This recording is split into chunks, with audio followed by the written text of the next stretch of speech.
एक गांव में सुखीराम नाम का एक किसान रहता था। वह बहुत गरीब था। संपत्ति के नाम पर केवल उसके पास एक काले रंग का बैल था।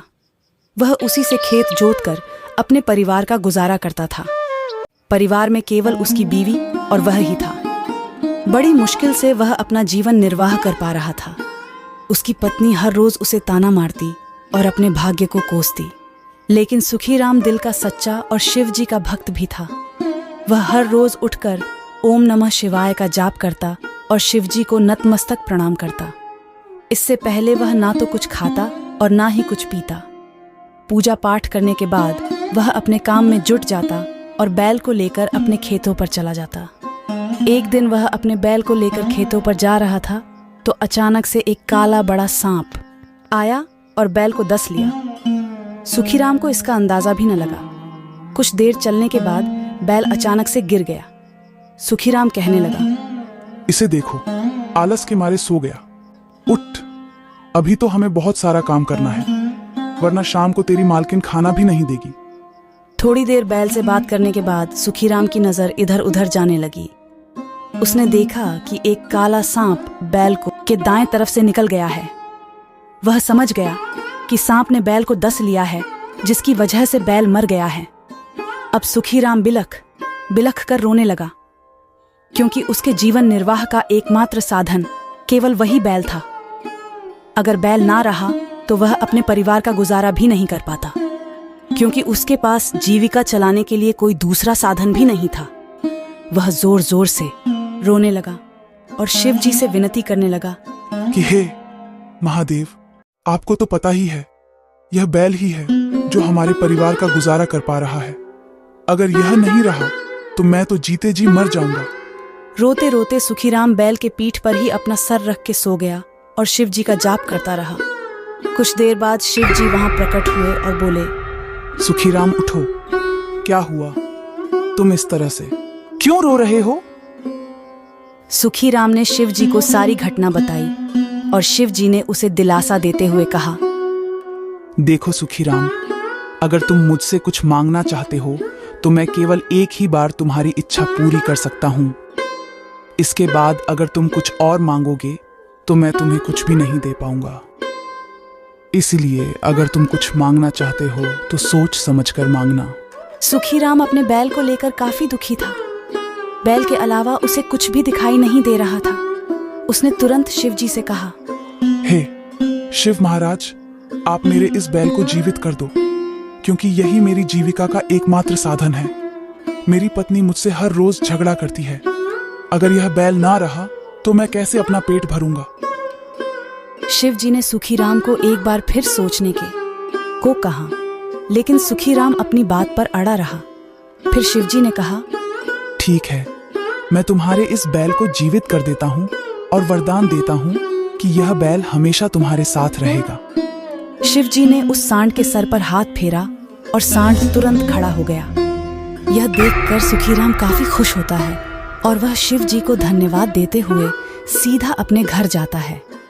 आज सुखीराम बहुत खुश है, क्योंकि आज उसने शिव जी के भी दर्शन किए और साथ ही अपने मरे हुए बैल को भी जिंदा घर वापस ला पाया।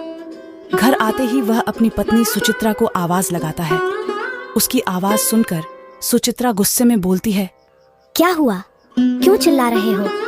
अरे सुन, आज पता है मेरे साथ क्या हुआ? हाँ, आपके साथ तो हर रोज कुछ ना कुछ होता है। चलो बताओ क्या हुआ?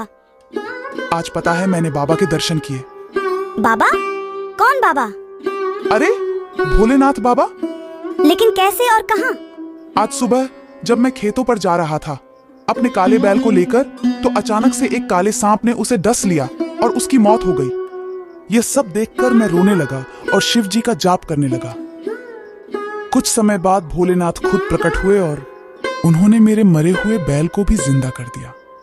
उन्होंने मुझसे कहा था कि मैं उनसे कुछ भी मांग सकता हूँ, तो मैंने अपने मरे हुए बैल के प्राण मांग लिए। सुचित्रा सुखीराम की बातों को ध्यान से सुन रही थी। ये सब सुनकर उसने तुरंत सुखीराम को डांट लगाते हुए कहा, हाय रे, मेरी फूटी किस्मत। खुद भोलेनाथ ने आकर इस लाचार को दर्शन दिए और खुद कहा कि मांगो जो मांग सकते हो। लेकिन इसने मांगा भी। तो क्या एक बैल के प्राण, इस बैल से तुम कितना कमा लोगे? कब तक तुम यूं ही गरीबों की जिंदगी जीते रहोगे? धन संपत्ति, घर, मकान, गाड़ी, बंगला मांगने की बजाय एक बैल मांगा। लगता है मैं इस गरीबी को देखते देखते ही मर जाऊंगी। सुचित्रा की ऐसी बातें सुनकर सुखीराम थोड़ा सोचता है और कहता है, अरे हाँ, मैंने तो इसके बारे में बिल्कुल सोचा ही नहीं। कोई बात नहीं सुचित्रा, मैं कल सुबह दोबारा जाऊंगा और शिव जी से धन संपत्ति, गाड़ी बंगला मांगूंगा। तुम झगड़ा मत करो। अगली सुबह सुखीराम फिर से उसी जगह जाता है जहां पर शिव जी ने उसे दर्शन दिए। वह बैल को पेड़ से बांधकर शिव जी का जाप करने लगा। कुछ समय जाप करने के बाद शिव जी वहां प्रकट हुए और बोले, क्या हुआ सुखीराम? अब सुखीराम कल हुई गलती की क्षमा मांगते हुए बोला, हे महादेव, कल मैंने आपसे इस बैल के प्राण मांगे थे। मुझसे बहुत बड़ी गलती हुई। कृपया एक वरदान और दीजिए। सुखीराम, मैंने तुमसे पहले ही कहा था, मैं तुम्हें केवल एक ही वरदान दे सकता हूँ। इसके बाद मैं तुम्हारी एक भी बात नहीं सुनूंगा।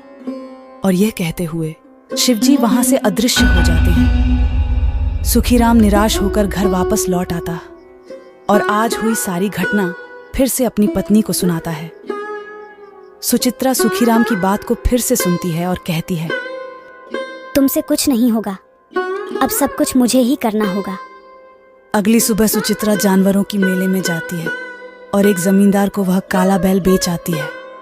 बदले में उसे 100 रुपए मिलते हैं, जो उनके लिए बहुत बड़ी रकम होती है।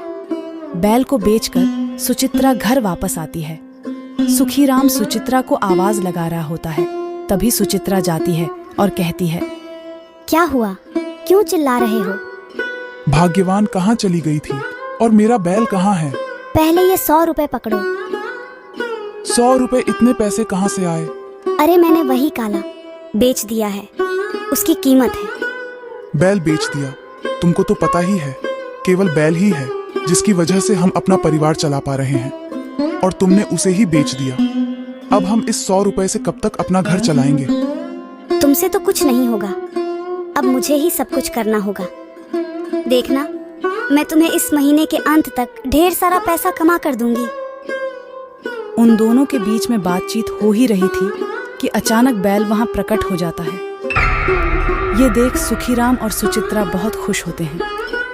सुचित्रा की सारी योजना अब सुखीराम को समझ आ गई थी। अब हर रोज सुखीराम बाजार जाता और बैल बेचकर हर रोज 100 रुपए लेकर आता।